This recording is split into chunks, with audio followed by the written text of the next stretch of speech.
Hello everyone, this is going to be part 2 of that vice grips that we found when we were taking down the maple spiles back in March.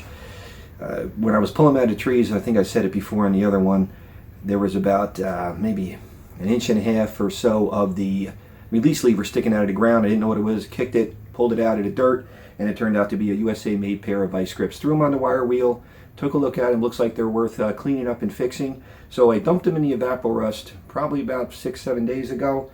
I was planning on getting back to it the next day or two, and I just didn't. That's my fault, so sorry about the delay on that. But we're going to pull them out of the evaporust now, see what they look like, and then we're going to go ahead and start maybe cleaning them up. Like I said, not a full-blown restoration, but just get them back to a working user set. All right, well, here we go. This is after it's been rinsed off.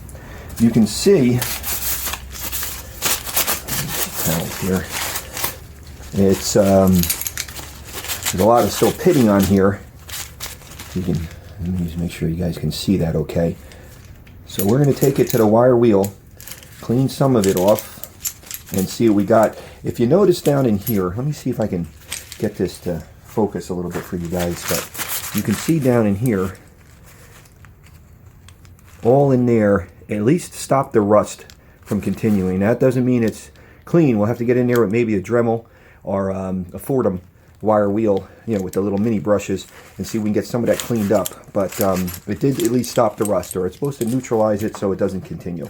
So we'll bring it over to a wire wheel and then maybe the fiber wheel and see what we got. I'm just gonna real quickly salvage that. I just put a regular coffee filter into a funnel, put it back into the evaporust container, and see if it'll go through the paper and maybe clean out some of that nasty stuff that was in there.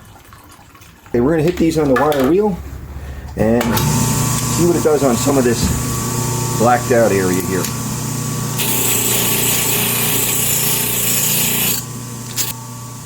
That's what it's going to be looking like so far. So you can see it gets a lot of the heavy nasty looking stuff off. A lot of that is, I believe, the evaporust and what it does to the rusted metal. So this is going to, like I said, going to be a user. We're going to take some of this pitting out here just so it's more comfortable in the hands, but we're not going to do anything crazy with it.